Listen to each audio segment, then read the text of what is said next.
우리는 오늘 이 드보라의 그런 의미가 담아진 노래를 통해서 세 가지 대조를 시켜볼 겁니다. 그것은 제가 의도한 것이 아니라 하나님께서 이 노래 속에 세 가지를 대비시켰어요. 그리고 그 세 가지 렌즈의 대비를 통해서 오늘 우리는 하나님의 선명한 의도와 자연스럽게 결론으로 만나게 될 겁니다. 우선 첫 번째 2절을 보실까요? 4절을 먼저 보십시다. 4절. 여호와여 주께서 세일산에서부터 나오시고 에돔 들에서부터 진행하실 때 동사를 주목해 보시면 하나님께서 나오세요. 어디서 나오시죠? 세일산에서. 또 에돔 들에서부터 진행하실 때 하나님의 어떤 역동성이 계속 동사를 통해서 표현되고 있습니다. 그런데 여기 세일산, 에돔, 이것은 사실상 야곱의 형제였던 에서의 후손들이에요. 나중에 거의 이방인 취급받다시피 하죠.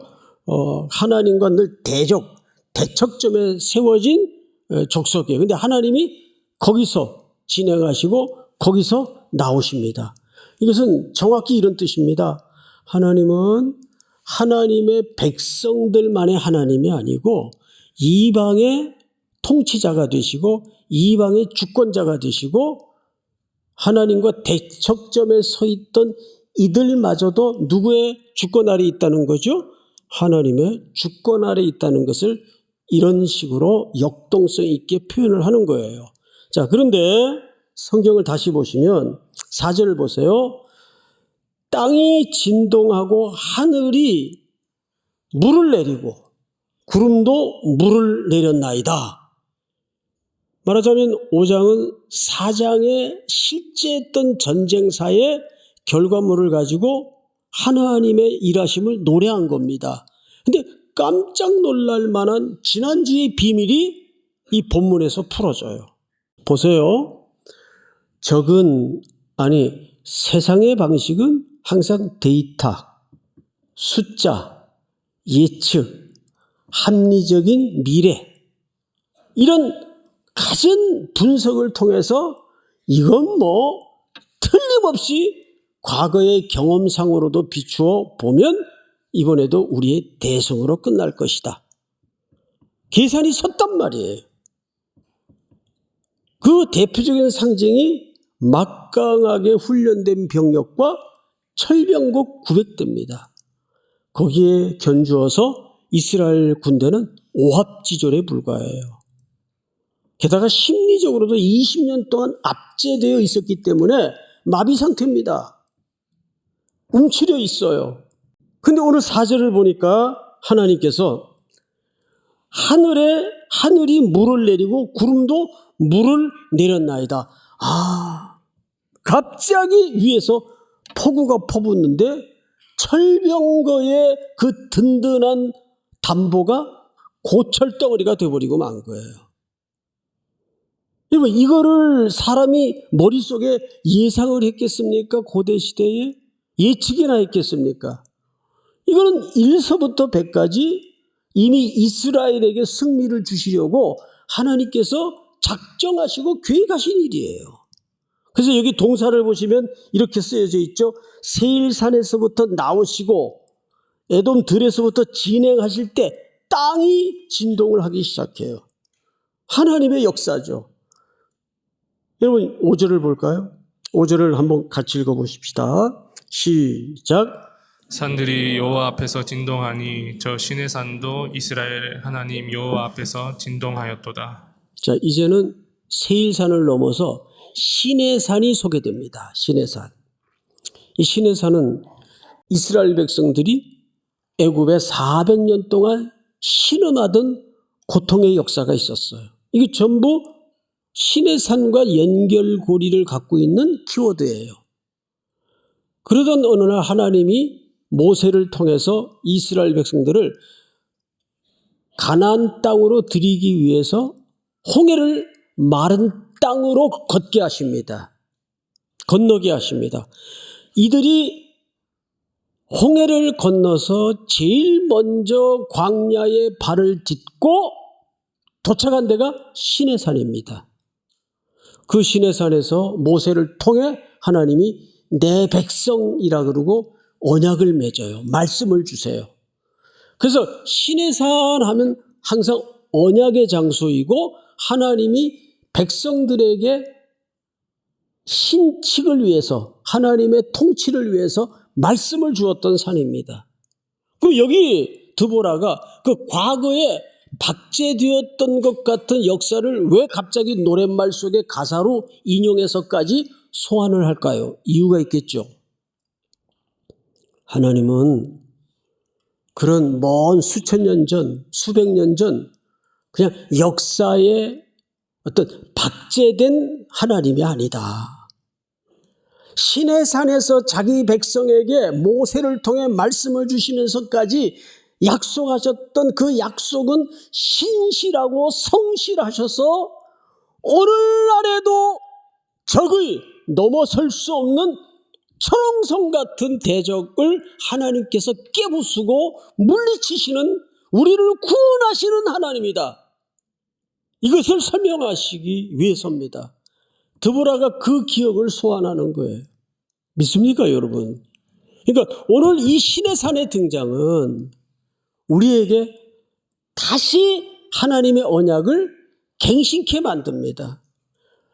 시내산에서 성실과 신실하심을 걸고 자기 백성들을 구원하시겠다고 약속하시고 인도하시겠다고 약속하신 그 하나님이 오늘날에도 우리의 절망스러운 상황, 아무것도 할 수 없는 상황 앞에 던져진 자기 백성들에게 그 액티비티한 하나님, 역사하시는 하나님, 그 하나님이시라는 것을 이렇게 설명하는 거예요.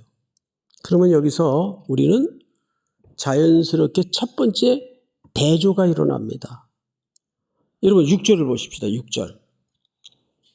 지난주 나누었던 이야기인데 아나세 아들 삼갈의 날에 또는 야엘의 날에는 대로가 비었고 길의 행인들은 오솔길로 다녔도다. 이게 무슨 뜻이라고 그랬죠? 시대가 하도 무법한 시대고 악한 자들이 득세하던 시대인지라 큰 길로 다닐 수가 없어요. 그래서 사람이 없습니다.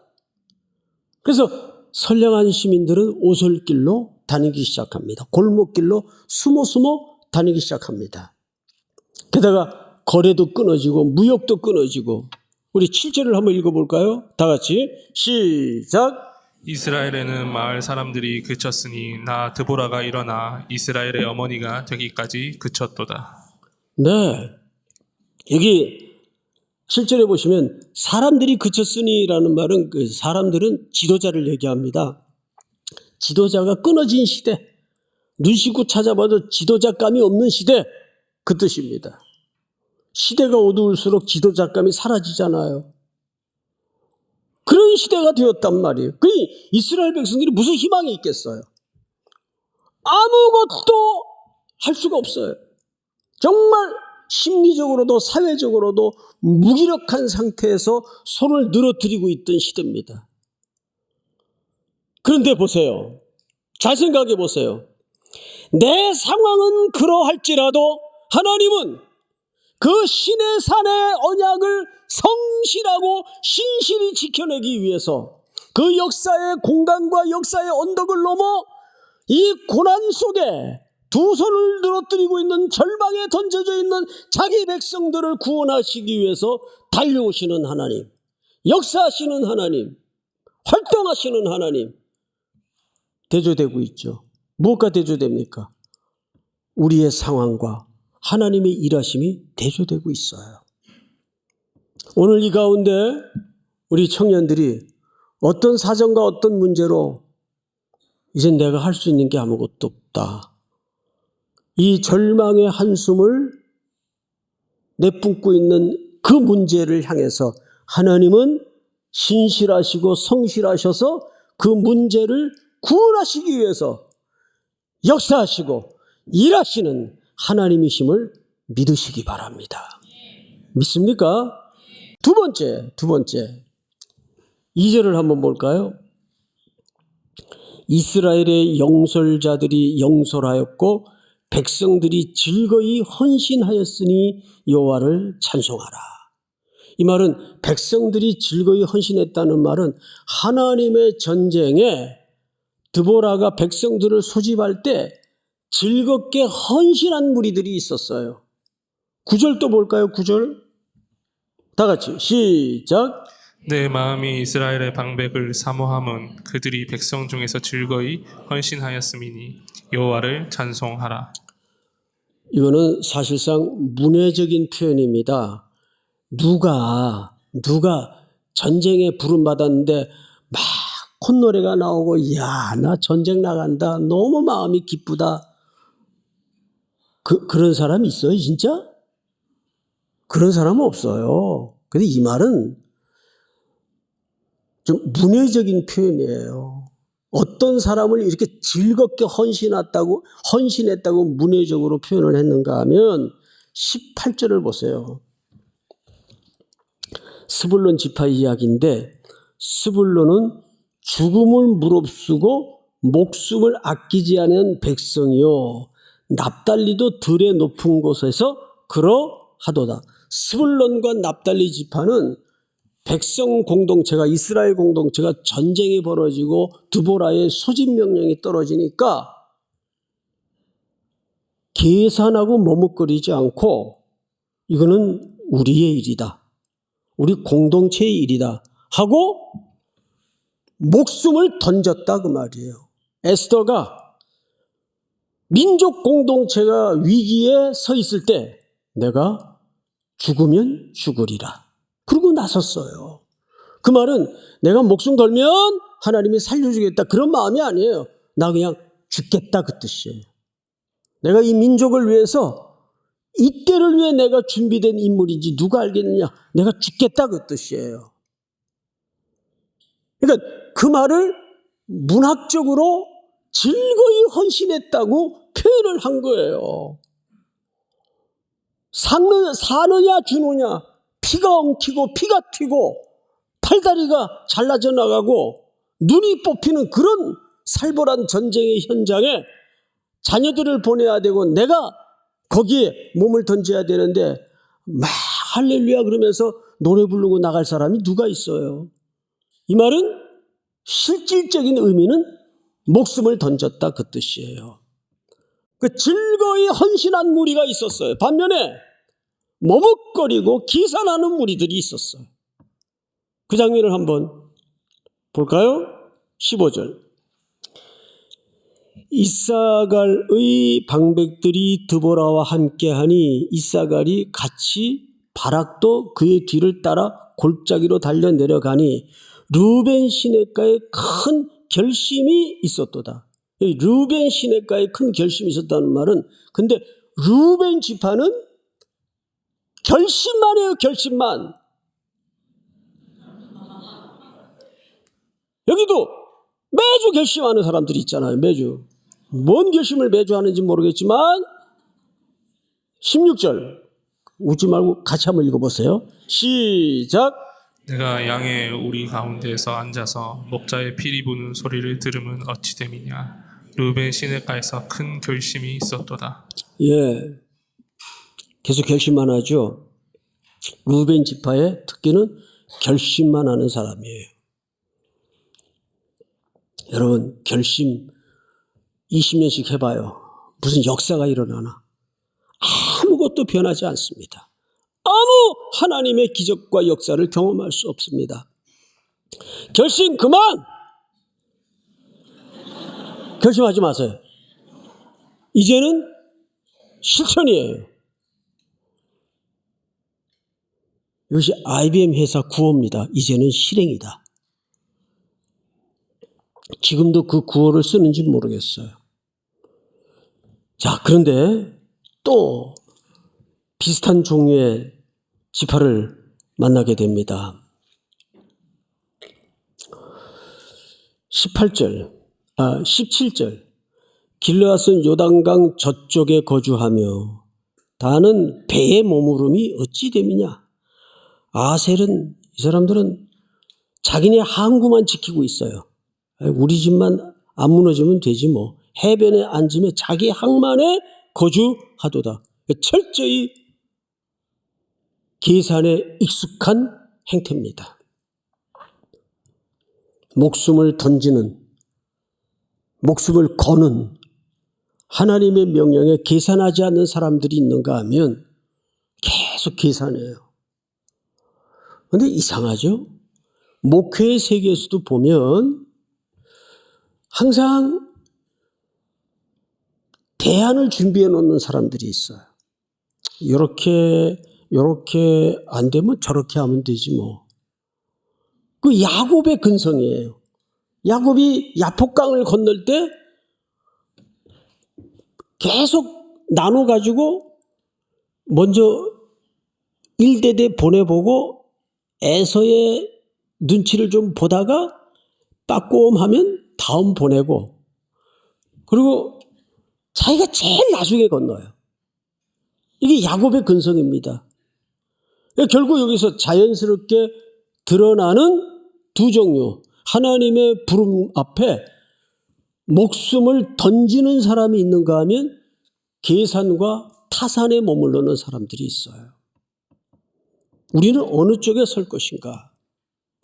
이런 사람들을 하나님이 통틀어서 23절 이렇게 얘기했어요. 23절. 여호와의 사자의 말씀에 메로스를 저주하라. 하나님이 이렇게 단도직입적으로 직선적으로 표현한 경우가 흔하질 않아요. 메로스는 메로스 어떤 지역에 사는 전쟁에 참여하지 않는 모든 사람들을 얘기합니다. 이 전쟁에 참여하지 않는 사람들, 하나님의 부름 앞에 아무것도 하지 않는 사람들을 얘기하는 거예요. 메로스를 저주하라. 그 다음에 이런 얘기를 해. 너희가 거듭 그 주민들을 저주할 것은 그들이 와서 여호와를 돕지 아니하며 여호와를 도와 용사를 치지 아니함이니라 하시도다. 여호와의 전쟁의 날에 동참하지 않는 사람들, 아무것도 하지 않는 사람들, 메로스의 저주를 얘기하는 거예요. 하나님이 이렇게까지 격하게 표현을 하신 적이 드물어요, 성경에는. 자, 이제 마지막 비교입니다. 28절을 한번 건너가 보세요. 오늘 본문이죠. 제가 읽겠습니다. 시스라의 어머니가 이미 죽어진 적장의 이름이죠. 그 어머니가 궁궐의 한 창문을 통하여 세상을 궁금해서 바라봅니다. 창사를 통하여 부르짖기를 그의 병거가 어찌하여 더디오는가. 아들의 병거죠. 어머니니까 적장의 아들이지만 시스라는 이 여인의 아들이에요. 어머니예요. 어머니. 전쟁터에 나간 우리 아들은 왜 이렇게 오늘따라 늦게 올까? 과거 같으면 진작에 오고도 남을 시간이었는데 이번에 전쟁은 손쉬운 전쟁이라고 하고 나갔는데 확실하게 전쟁을 이기기 위해서 900대 특수 병거를 가지고 나갔는데 왜 이렇게 더디 올까? 안 오니까, 엄마니까 걱정이 된 거예요. 창밖을 바라보면서. 그러면서 이런 얘기를 해요. 그의 병거들의 걸음이 어찌하여 늦어지는가 하매, 지금 어머니의 입장에서는 과거의 경험이나 이들이 몰고 간 병거의 수나 아들에 의해서 잘 훈련된 병사의 막강한 화력을 볼 때 진작 지금 오고도 남아야 될 시간이 안 와요. 그러니까 그 옆에 시녀가 그 걱정 가득한 어머니를 위로합니다. 이게 세상의 위로 방식이에요. 어떻게 위로하는가 잘 보세요. 29절. 그의 지혜로운 시녀들이 대답하였겠고 그도 스스로 대답하기를 그들이 어찌. 자, 30절은 우리 찬양대원들이 한번 전체 읽어주시겠습니까? 30절 시작. 그들이 어찌 노량물을 얻지 못하였으랴. 그것을 나누지 못하였으랴. 사람마다 한두 처녀를 얻었으리로다. 시스라는 채색 옷을 노력하였으리니 그것은 수놓은 채색 옷이시로다. 곧 양쪽에 수놓은 채색 옷이리니 노력한 자의 목에 꾸미리로다 하였으리라. 자, 이게 지혜로운 처녀의 어머니를 향한 안돈시키는 위로입니다. 아유, 마님 생각해 보세요. 아드님이 누구십니까? 이번 승리는 워낙 큰 승리라서 취할 노약품들이 아마 많아서 그걸 정리하여 가지고 오느라고 이렇게 시간이 연희 때보다 더 걸리는 것 같습니다. 얼마나 마음이 흐뭇하겠어. 얼마나 격려가 되겠어. 그러면서 이런 얘기를 해요. 30절. 그들이 어찌 노략물을 얻지 못하였으랴. 그것을 나누지 못하였으랴. 사람마다 한두 처녀를 얻으리로다. 이 처녀라고 번역을 했는데 자궁을 얘기하는 거예요. 여성의 생식기를 표현하는 거죠. 그러니까 보세요. 고대 시대나 지금이나 여성에 대한 이 폄하적 사고방식이 그대로 드러납니다. 한낱 그냥 성적인 대상이나 놀이개 정도로 표현을 쓴 거예요, 사실은. 여기는 근데 완곡하게 처녀라고 번역을 했는데 원래는 자궁이라는 의미입니다. 오늘날에는 안 그렇습니까? 시대가 비슷합니다. 여성을 하나님의 형상대로 지음받은 존엄한 존재로 이해하지 않고 그저 성적인 대상이나 기능으로 이해해버리는 이런 몰상식한 시대적 가치를 오늘날에는 자유로울 수 있습니까? 더해요. 교묘하게 더하죠. 그러니까 고대 시대도 마찬가지예요. 그런 놀이개가 될 처녀들을 한두 명씩 꿰차고 올 겁니다. 이게 세상의 방식이에요. 세상의 거짓 평안이고 세상의 거짓 위로의 방식입니다. 그런데 마지막 결론 31절. 여호와여 주의 원수들을 다 이와 같이 망하게 하시고 주를 사랑하시는 자들은 해가 힘있게 도둠 같게 하시옵소서. 아멘. 자, 여러분 이제 우리는 마지막 두 대비를 드러내 보십시다. 궁궐의 창문을 통해서 바라본 어머니의 불안, 시녀의 위로는 철저하게 기대도 위로도 세상 방식이고 세상 통념이었습니다. 그런데 드보라가 바라본 창문의 형식은 뭐였을까요? 최종적인 결론을 우리 4장 15절을 띄워주세요. 4장 14절 우리 다 같이 한번 읽겠습니다. 시작. 드보라가 바라게 이르되 일어나라 이는 여호와께서 시스라를 내 손에 넘겨주신 날이라. 여호와께서 너의 앞서 나가지 아니하시느냐 하는지라. 이에 바락이 10,000명을 거느리고 다볼산으로 내려가니. 드보라가 바라본 세상의 방식은 뭐였습니까? 하나님의 약속이었습니다. 약속의 창문으로 세상을 해석했습니다. 드보라가 바락에게 이르되 일어나라 이는 여호와께서 시스라를 내 손에 넘겨주신 날이라. 궁궐의 창문과 하나님의 사람들의 창문은 이렇게 달라야 합니다. 사랑하는 성도 여러분, 오늘 우리는 어느 창문으로 인생을 해석하시겠습니까?